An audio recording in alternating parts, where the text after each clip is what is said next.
name is Omanji Color, and today we're going to be checking out the app Flip Sampler. Yeah, and it's pretty cool actually.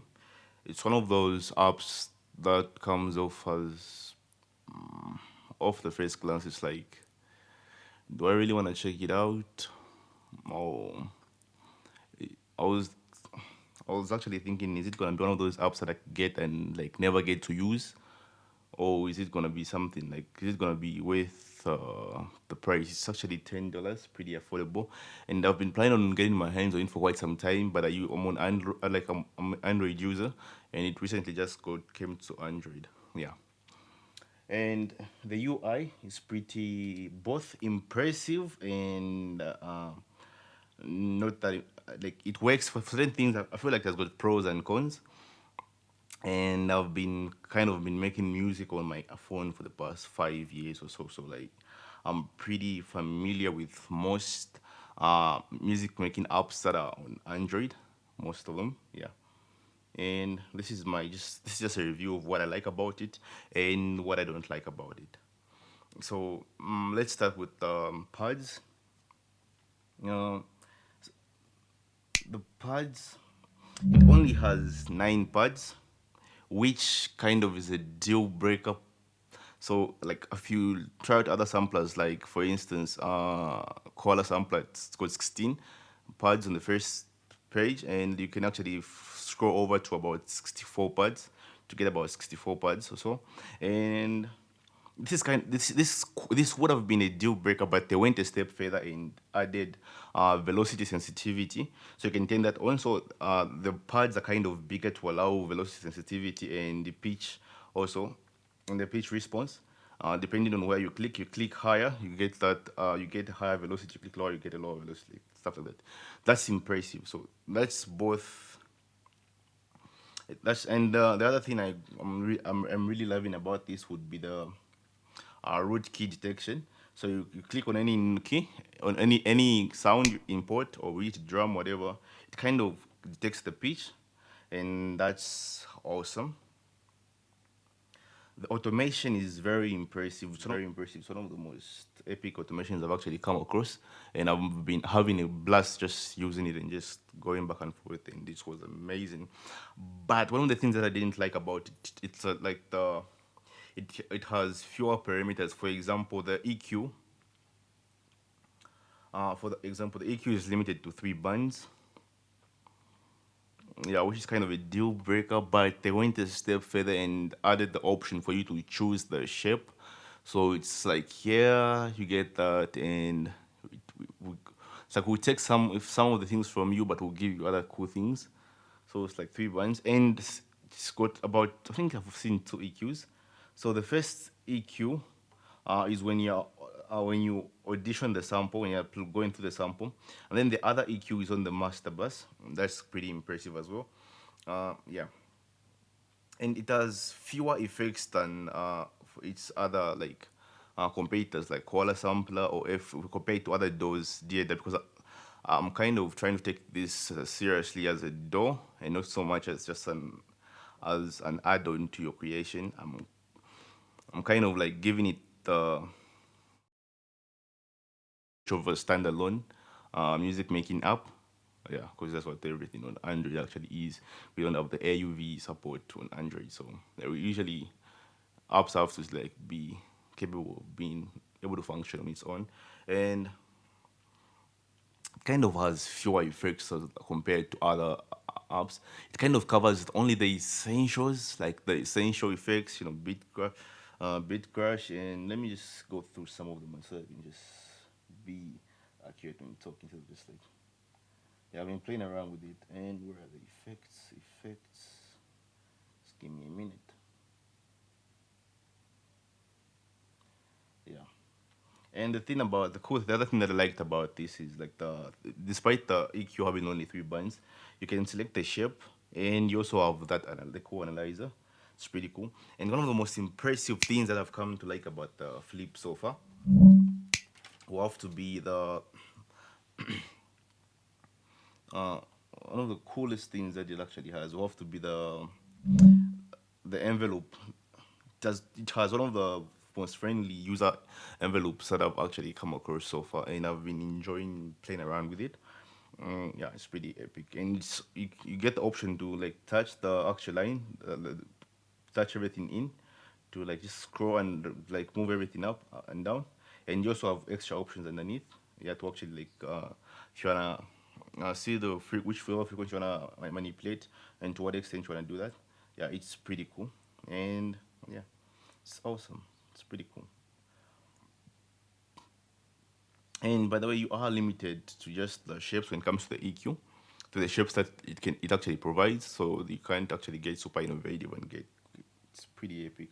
And the other thing that I didn't like was when I wanted to import sounds, I couldn't import like a full sample pack. I could only import like individual tracks. So I had to like I can't import a full folder.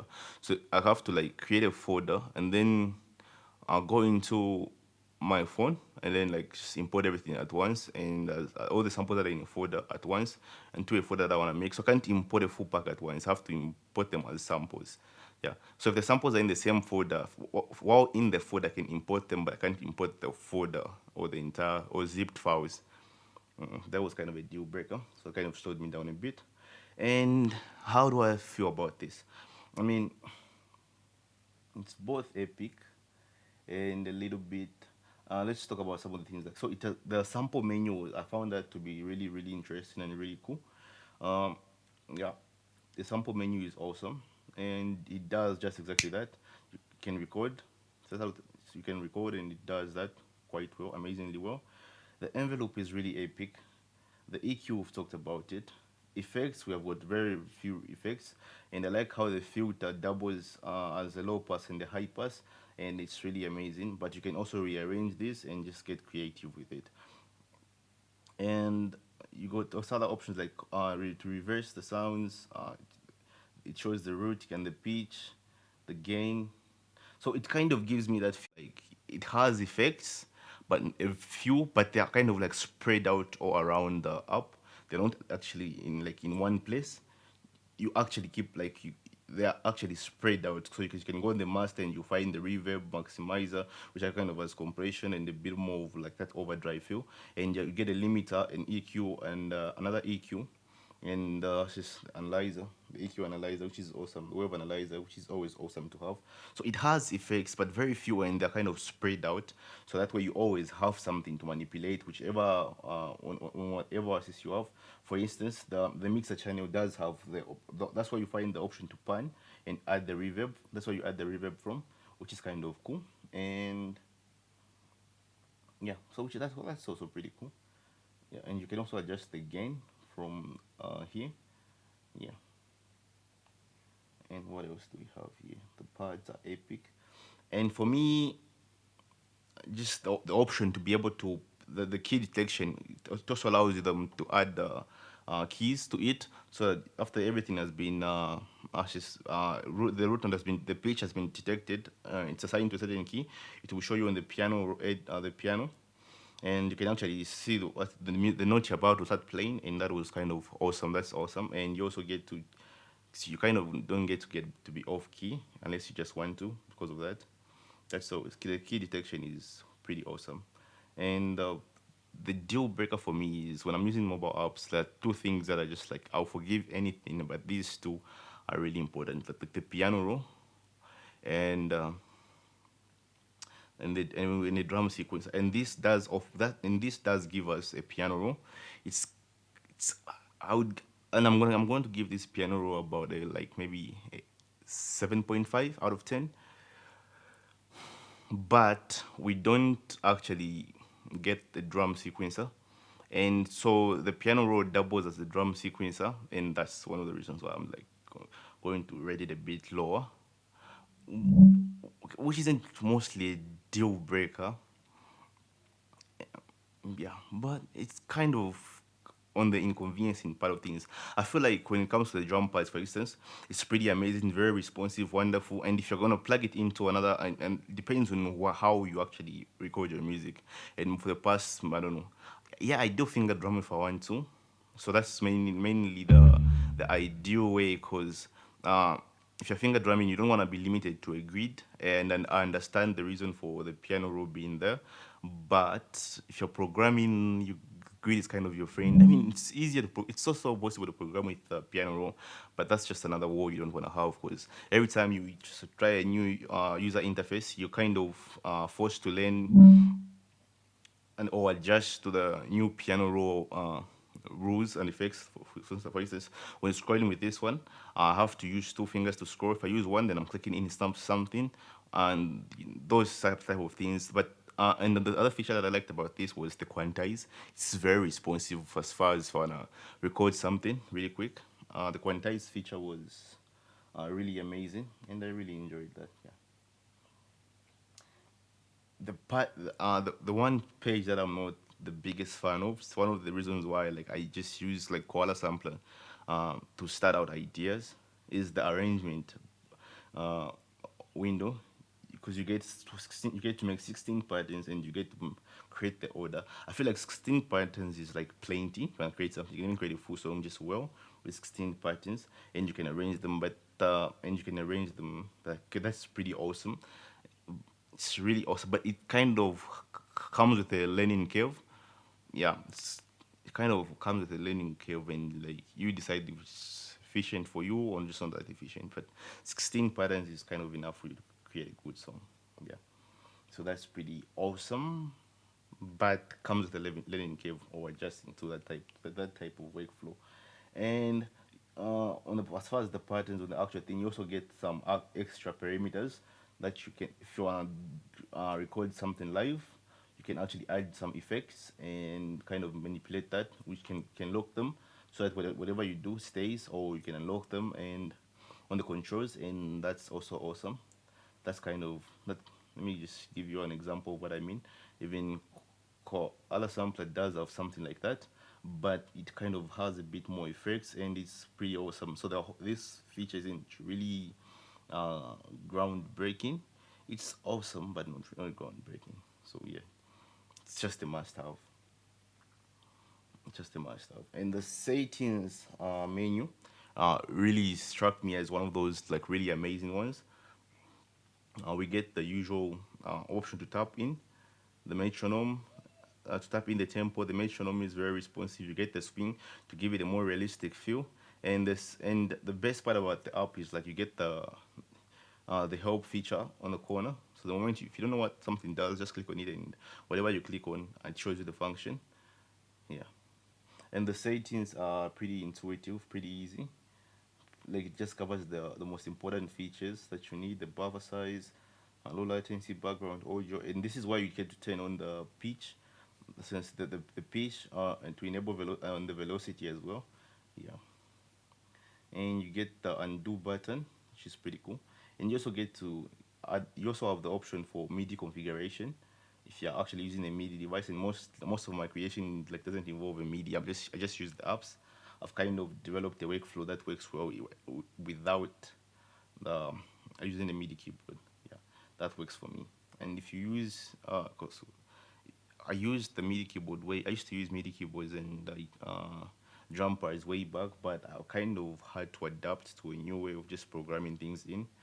Yeah, and I've done it for so long. It's kind of more accurate for my taste. And yeah, and it has a recording button, which is kind of awesome. It's one of those features that we are just like always happy to have, even though we might not be taking the most advantage of them. It's really awesome to have. And the undo button is pretty cool. What else about this should I talk about? Said, I mean, I feel like it's both amazing and not for everyone. Like if, for instance, it doesn't actually. It's a sampler, so I'm not. I didn't have my hopes high on it having like instruments, but I feel like for what it's supposed to do, it does a great job for being a sampler. So you can, if you work with samples or you just want to create a drum pattern or want to sample the world around you, want to make music from random sounds, and want to experiment with sounds and like everything, like stuff like that, it's really amazing. Amazing automation, the key selection, the note selection, the note detection is amazing, and it has got a lot of other features that are pretty awesome. So if you want to make music using those features, it's the most ideal. If you want to make music if you want to make experimental music or just arrange some stuff or sample and chop up some samples, I feel like it's ideal for that. But if you want to create sounds music from like if you're into tonal instruments, I don't really feel like this is what you need. Also, but it is an add-on. If you're making music on your phone or on an iPad, it really is effective and it will help your workflow a lot. But if you're into actual instruments and wanna take your time to like play into like certain instruments, or if you're into like multi-sampled instruments, then this is just not the app for you. Yeah, but all things said, it's really amazing. I hope you check it out and enjoy it, and I've had so much fun creating with it. So it does what it's supposed to do. It is a sampler, and it is very effective for that, for sampling. Yeah, chopping up and yeah, but it isn't really for everyone.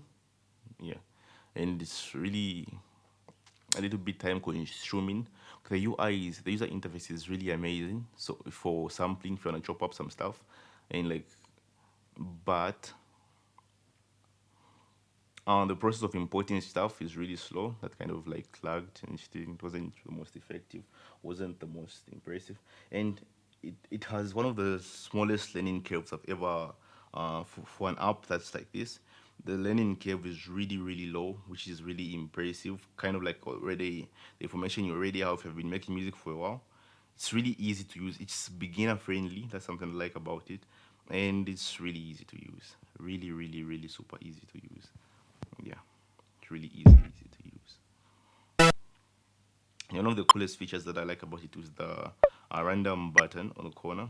You can actually click on it and it will enter a random sound, to audition a random sound. And the thing that I import it, that's when I could audition. So going forward, if they can introduce such a feature to audition the sounds, that can also be way like really appreciated. Yeah, and that is my honest review of the Flip sampler. It's really amazing. Check it out. And we also need a drum sequencer. Come on, add a drum sequencer. And when adding a drum sequencer, I feel like you just, I don't know. Okay, after this drum sequencer has been added, there are certain things that I feel like they can figure out how to make a really cool drum sequencer. One of the coolest drum sequencers as far as on mobile phones, I would say would have to be the FL Mobile drum sequencer. That's amazing. It has got an option, not just the swing option. It has got an option for like notes, it's option to add notes, and it kind of like gives you free reign over the grid, and you decide whether in 16, 30, 64 or whatever, 20 or whatever 32, 64 or whatever you want to work in.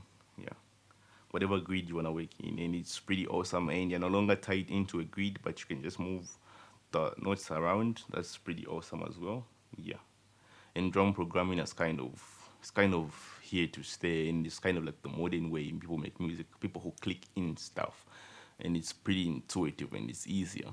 And the best part of a touch interface is like clicking in stuff is kind of like it's like punching in. Okay, people argue with it's like I feel like maybe the drum sequencer was overlooked because of how awesome the quantize feature is.